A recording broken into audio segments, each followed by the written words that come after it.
છુંદાઈ ગઈ. પણ હા, એણે એની છેલ્લી ઈચ્છા પૂરી કરી ખરી, તને મળવાની. ઈચ્છા તો મારી હતી કે હું એને અગ્નિ દાવ. હા, તે કહ્યું હતું એમ. હવે તને શાંતિ દીધી. એ કોઈ આમ અજાણ્યા શખ્સ તરીકે ક્યાંક સડીને મરી ગયો હોત ને તો મને તો ન જ ગમ્યું. વિરાટ સૃષ્ટિમાં આપણું હોવું કેટલું નગણે છે. કોણ ઓળખે છે આપણે? એ ખરું. ચાલ જાઉં. મારું મન તો હા નથી પાડતું. હજી થોડું રોકાવા એમ નથી. સાગરના કારણે આ ઘર મને ભર્યું ભર્યું લાગતું. હવે એટલું મને બેકાર લાગશે. હું તો મારી એકલતા ટાળવા માટે આમ ફરવા નીકળી જાઉં. પણ હું આ એકલતાનું શું કરીશ? એકલતાને એકાંતમાં ફેરવી નાખ. એકલતા કરતા એકાંતમાં ઘણી ક્ષમતા છે. એકલતા પીડા છે, ત્યારે એકાંત સાધના છે. એકલતા આપણને બધાથી જુદા પાડી દે, ત્યારે એકાંત કમસે કમ આપણને આપણી જાત સાથે તો જોડી દે. મન શૂન્ય હોય ને ત્યારે તત્વજ્ઞાન સાથ નથી આપતું. એટલી એકાગ્રતા ઓછી. ચાલ જાઓ.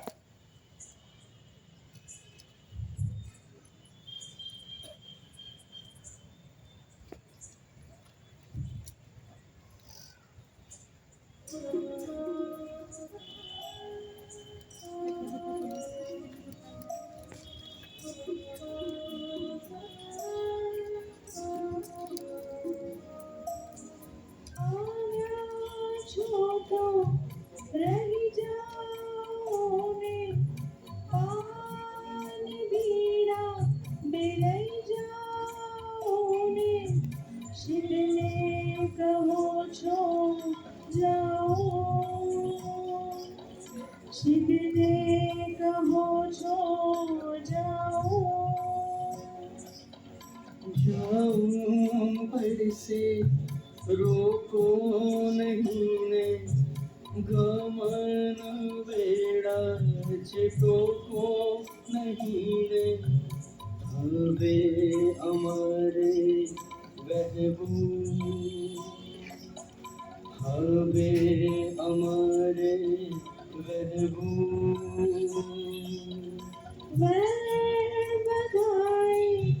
વાળી દઈશું ને આંગણે ઢાળી દઈશું.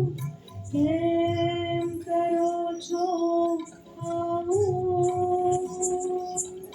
કેમ કરો છો આવું? આવ્યા છો તો રહી જાઓ ને શિવને કહો છો જાઓ, શિવને કહો છો જાઓ.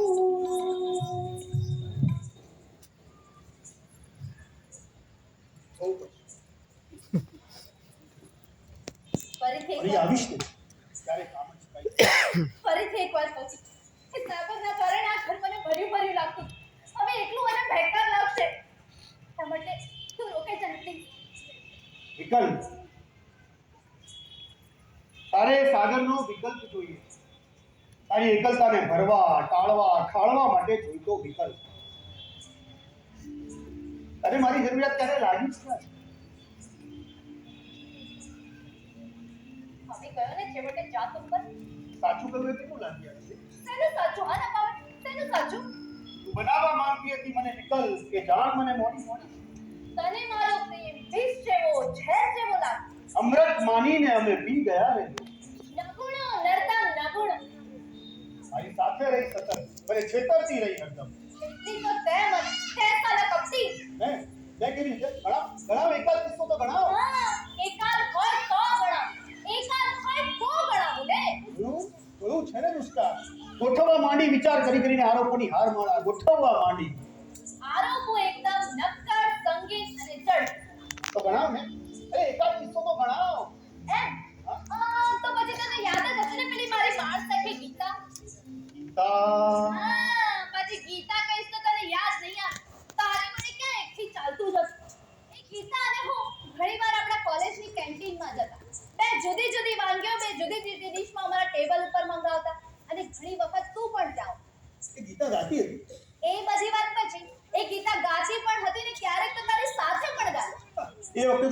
છોકરી સાથે ડ્યુએટ ગાયા હતા. એટલે એ ગીતા મારીની રાસલીલા નથી. હશે એ ગીતા અને મારી બે જુદી ડીશ અમારા ટેબલ ઉપર આવે એ ગીતા જાણે જોઈને એકાદ ટુકડો એકાદું પાઇટું ખાય છે ફ્રેન્ડશિપમાં તો આવું બધું ચાલ્યા કરે યાર. બે એવું નહોતું બેવકૂફ એને બીજાની ડીશમાંથી ખાવામાં જ વધારે રસ પડતો એટલે તું કહેવા શું માંગે? એટલે એમ કે ગીતા પહેલા થોડો પછી પૂરેપૂરો તને મારી ડીશમાંથી પટકાવી ગઈ અને તું કહે છે કે તું એને ભૂલી ગયો છે તો એ બધું સાચું નહોતું. કે એ ગીતાને છે ને બીજાનું પડાવી લેવામાં જ રસ પડે એ શીલા તું મારી તુલનાવી વાનગી મારી કરે છે? કોઈ ડીશમાં પડેલી વાનગી સાથે, કોઈ ટુકડા સાથે, કે કોઈ મને આમ સરળતાથી ઉઠાવી લે? તારે બધું બોલતા પહેલા વિચાર કરવો જોઈએ યાર. જે સાચું હતું ને એ કહ્યું લાગ્યું નાનું હવે એ કહ્યું જો એ સાચું નહોતું, ઓકે? હા, આ તો તે વિકલ્પો ગણાવ્યા ને એટલા માટે બાકી આજ સુધી મેં તને ક્યારે કશું કહ્યું નથી અને હા તું જ તો કહેતો હતો કે ગીતા બહુ સરસ ગાય છે એને જ્યાદા રિયાઝની પણ જરૂર નથી એ તો હું તારી સાથેના ગીતો સાથે માટે પણ કહેતો હતો ને. એ જ તો વાંધો છે ને એ જ તો વાંધો છે તારી સાથે નવી ગાનારી કોઈ જોડાતી નહીં કે તું એના વખાણ કર્યા વગર રહેતો નહીં પહેલા તો મને લાગતું કે તું માત્ર મારા જ વખાણ કરે છે ના પણ તારી સાથે નવી આવી નથી ને તું શરૂ કરા કર રહ્યો છે હવે એ તો મેં એને પ્રોત્સાહન આપવા માટે કે એનો આત્મવિશ્વાસ વધારવા માટે કરવો હશે, બીજું કશું જ નહીં યાર. પણ એમાં ને એમાં મારા કેટલા ભાગીદાર વધતા ગયા એનો ખ્યાલ પણ છે તને? અરે મારે તો તને કેટલા સાથે વહેંચીને ખાવાનો તૂટેલો ખંડિત એઠો ટુકડો મારા ભાગે આવે એ કેવી રીતે ચલાવું યાર શીલા, હું આવો કોઈ તૂટેલો એઠો ખંડિત ટુકડો હતો જ નહીં. તારી આ વિચારધારાએ જ આપણા સંબંધને સૌથી વધારે નુકસાન પહોંચાડ્યું છે. એટલું જ હતું. હા, આ જે વિકલ્પોની વાત કરી ને એ પણ એટલી જ સાચી. કયો વિકલ્પ કયો નહીં, કયા અને કેટલા. હા તો ગણાવે કાઢો ભણાવ તું જ કહેતી હતી ને કે કોલેજમાં તારી આસપાસ ઘણા છોકરાઓ ફેરા મારતા હતા. હા તો હું કોઈ ટ્રાફિક પોલીસ નહોતી કે મારી આસપાસ આવતા અટકાવું અરે મને જોઈને મારી ગાયકી સાંભળીને કોઈ મારા ફેન બનતા હોય એમાં મારો કોઈ દોષ નથી હા પણ એમાં તો તું પણ શામેલ હતો ને મારી સાથે અન્યો પણ હતા. હશે હશે નહીં, હતા જ. પણ એમાં તો એકેને મેં મારી આસપાસ પણ નથી ભટકવા દીધા. હા પણ તું તો અપવાદ હતો. મેં તને મારી આંખોથી ચાળીને ગાળ્યો છે. મને પણ એવું જ લાગે છે અને મારા મિત્રોને પણ એવું જ લાગતું હતું કે શીલા આમતો શ્વાસને ફેરવે છે, ટાઈમ પાસ. અને એમ કે તને મારી સાથે ગાવા મળતું હતું એટલા માટે તું મારી સાથે સંબંધ રાખતી હતી. આટલા વર્ષો પછી પણ તું મને ના ઓળખી શકે. આમ પણ તારી ગાયકીના નશામાં તે કેટલાની ભાવના ઓળખી નથી. તારી દુનિયા પણ તારા મન જેવી જ સાંકડી હતી. અને હા તું જે શેરીમાં રહેતો હતો એનું નામ પણ સાંકડી શેરી જ હતું ને. શેરી સાંકડી હોય એટલે મન પણ સાંકડા હોય એ જરૂરી નથી. એક દિવસ હું શેરીમાંથી પસાર થઈ રહી હતી અને સારાને તારા પપ્પા મળ્યા અને એમને જોઈને પેલું લોકગીત મને યાદ આવ્યું. સાંકડી શેરીમાં મારા સસરાજી મળ્યા મને. યાદ જ હશે ને? હા એટલે તારી મારી મજાક ઉડાવી છે એમ ને? તારી નહીં તારી ગેરસમજ. તો હે સમજુ બાળા, મને જરા જણાવશો કે આવા સાંકડા મનને ક્યારે દર્શાવે? ક્યારે નહીં એકાદ હોય તો ગણાવ બાકી અહીંયા તો આખી લંગાર લાગે એવી છે. શીલા, તને નથી લાગતું કે આ બધું તારા મગજમાં ભરી રાખીને તે મગજ ઉપર એક બોજો બનાવી દીધો છે? તે આજ સુધી મારા મગજ પરના બોજને હલકો જ નથી થવા દીધો. એક પછી એક આઘાત આપતો જ ગયો છે. યાર કરી હશે મેં નાની એવી કોઈ ભૂલ, પણ એને આઘાત જેવો મોટો શબ્દ વાપરીને એને મૂકી નહીં પડે. તે તારી કહેવાતી નાની ભૂલ મારા માટે મોટો આઘાત સાબિત થશે. આજે ચોપડો ખોલ્યો છે તો કરી બતાવો. હમણાં પેલી ગીતાની વાત તો મેં કરીશ ને. હા, એ પાના નંબર 1. હવે પાના નંબર 2 પેલી લીના યાદ જ હશે ને? હા લીના નહીં યાદ આવે દૂધ ભૂલકડા નહીં યાદ આવે તને કઈ જ યાદ નહીં આવે.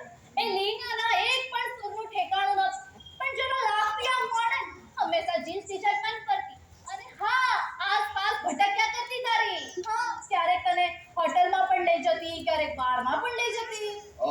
જો મને કશું યાદ નથી આવતું, એ લીના ગાતી હતી. ના મધમાતી હતી. તમે લોકો પેલું શું કહો છો? હા એ જરા ગામ હોટ હતી ને અને તું પણ કઈ ઓછો handsome તો નહોતો. અત્યારે છે તો પછી ત્યારે તો તારો કારિશ્મા તો કંઈક અલગ જ હોય અને એમાં પણ પાછો ઉચ્ચ ગાયક. તો એમાં મારો કોઈ વાંક ન ખરો? હા 17.5 વાર તારો જ વાંક છે ને તારો જ ગુનો છે. કેવી રીતે?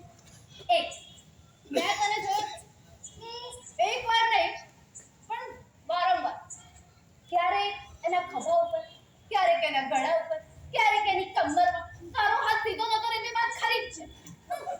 અચ્છા, એટલે તું મારી જાસૂસી કરતી હતી, મારો પીછો કરતી હતી એમ ને? જાસૂસી કે પીછો નહીં. તો પછી આ બધી ખોટી વાતો તને કેવી રીતે ખબર? એ વિના અમારી ટોળકીમાં આવીને બધી વાતો મરી મસાલો ભગાવે. એ મરી મસાલો ભરવાની બધી વાતો કરતી હોય. પણ તું એની સાથે ગયો હોય છે યાર ક્યારે? પણ તું જેમ કહે છે ને આમ વળગીને ફરતો તો એવી રીતે નતો ફરતો. તું માને છે કે કોઈ પણ છોકરી આમ સામે ચાલીને ખોટું તો ના બોલે. અરે એવી કેટલીય છોકરીઓ જોઈ છે કે પોતાનું મહત્વ વધારવા માટે બડાઈ વાંચવા માટે આવી ખોટી ખોટી વાતો ફેલાવતી હોય છે.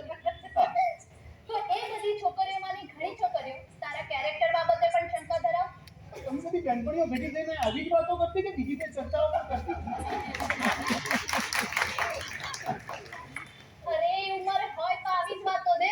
અમે હોઈએ કે તમે પણ કરતા હશો આ જ બધી વાતો ને ઉંમરે. બહુ સાચી વાત છે તારી.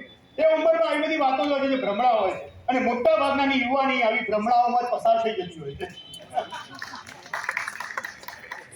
પણ એ ભ્રમણા ભાંગવાનું મેં એક દિવસ નક્કી કર્યું અને મને લાગ્યું કે હવે સમય પાકી ગયો. સમજ? ચાલો શું નક્કી? મન મક્કમ બનાવ. તું તો હતો મૌનની મૂર્તિ છે, સામેથી કઈ જ ન જણાવે.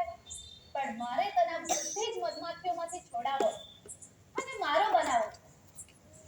એટલા માટે એ રાત્રે મેં તને હોટલમાં ડિનર માટેનું આમંત્રણ આપ્યું. હોટલ પણ એવી પસંદ કરી કે જે દૂર હાઈવે ઉપર હોય, જ્યાં ભીડ પણ ઓછી થાય. અચ્છા, મને એમ કહેશો કે તમે આ શા ઈરાદાથી કર્યું? ઈરાદો એકદમ સ્વસ્થ હતો અને શુદ્ધ પણ. મેં બધું જ તને પૂછીને મંગાવ્યું હતું અને પછી હોટલમાં કરાવી દીધું આછું અંધારું અને પ્રગટાવી ટેબલ પરની કેન્ડલ એક કાલા બ્રાન્ડ ડિનર. અને તે મને પૂછ્યું કે શીલા, આ બધું શું છે? આ બધા ઠાઠ ભૂક્કા છે ને? હા, મને યાદ છે. એ રાતે તું કંઈક જુદી, વિશેષ, રહસ્યમય અને વધારે તો સેક્સી લાગતી.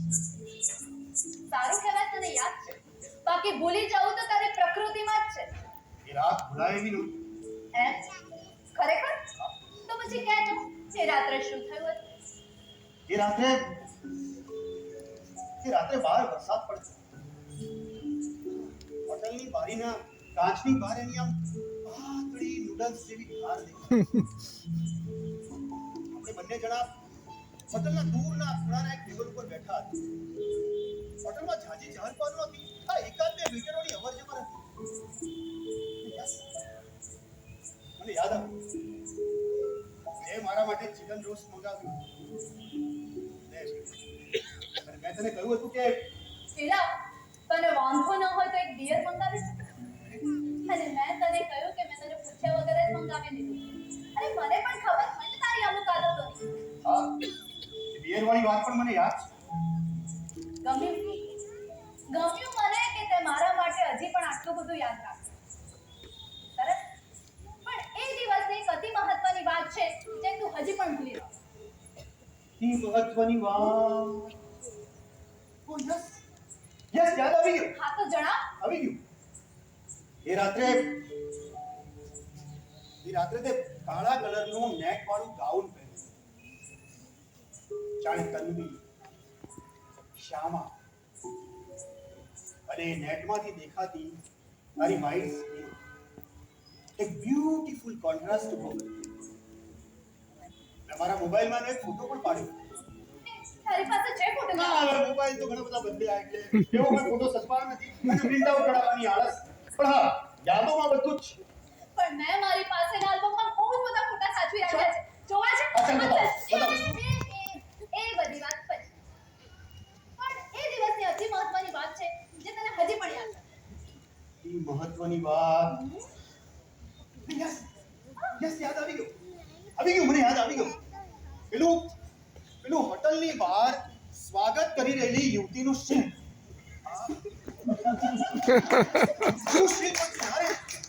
એવું લાગતું હતું કે જાણે સાચે સાચ કોઈ યુવતી સ્વાગત કરવા માટે ઊભી હોય. અરે હું તો એને જોઈને છેતરાઈ ગયો હતો. કેને પેલા બીજ ચિત્રો, ઝુમ્મર, ફુવારા, વાતાવરણમાં ગુંજતું સંગીત કે હવે મારી સ્મૃતિને વધારે કષ્ટ ના આપો શીલા બેન. મારે કેટલું યાદ રાખવું આ ઉંમરે. ચાલો ઘરડો થઈ ગયો છે છછુંદર ઉંદર બંદર. અરે એ દિવસની ગતિ મહત્વની વાત છે જે તને યાદ નથી આવે. તને યાદ નથી કે તારે મને કહેવી. એટલે તું કે છે એ વાત બરાબર છે. એ ભીત ચિત્રો, એ શિલ્પો, એ ઝુમ્મરો, એ બધું જ સરસ હતું. અને હા, પેલું જે મંદ મંદ શાસ્ત્રીય સંગીત વાગી રહ્યું હતું એ પણ મસ્ત હતું. બોલ, હવે કઈ બાકી રહી?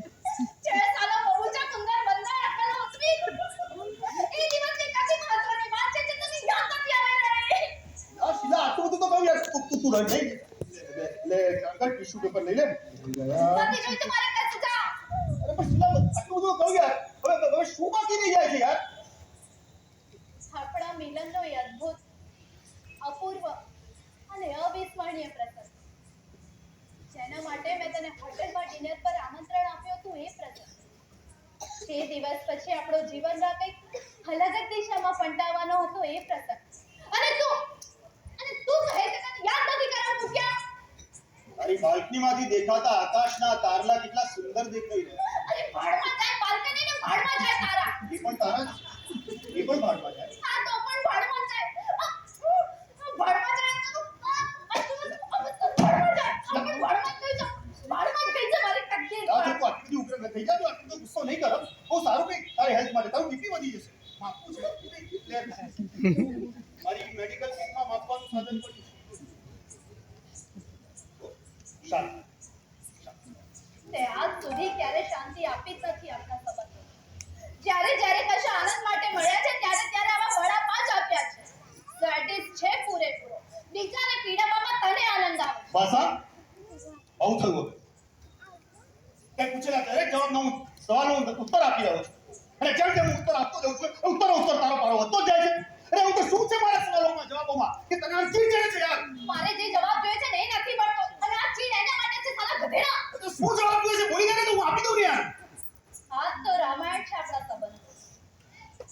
મારી અપેક્ષાને તું ક્યારે સમજી નથી શકતો. મને શું જોઈએ છે, મને શું ગમે છે જાણવાનો પ્રયત્ન સુદ્ધા પણ નથી કર્યો.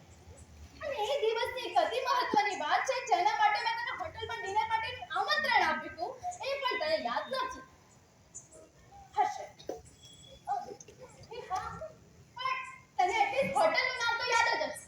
તો બોલો, હોટલનું નામ જાણવું છે એમ કહી દે ને યાર. જાણી ફલાણું તું જાતનું પૂછ્યા કરે છે. હોટલનું નામ. અરે હા, યસ, ફર્સ્ટ ફ્લોર. આપણા શહેરની પ્રખ્યાત હોટલ હતી. તેમાં છોકરા અને છોકરી શા માટે જતા હશે એ પણ ખબર હશે. ક્યારેક ફર્સ્ટ ડેટ માટે, ક્યારેક પ્રપોઝ કરવા માટે, ક્યારેક બર્થડે સેલિબ્રેશન માટે, ક્યારેક કશી વાત કરવા માટે. બીજું કોઈ કારણ. અત્યારે મને ગુરુકુળની પેલી પરીક્ષાની વાત યાદ આવે છે. પરીક્ષા? કઈ પરીક્ષા? કે એમણે મહાભારતમાં કૌરવો અને પાંડવોની સર કસોટી નથી લીધી. સર કસોટી?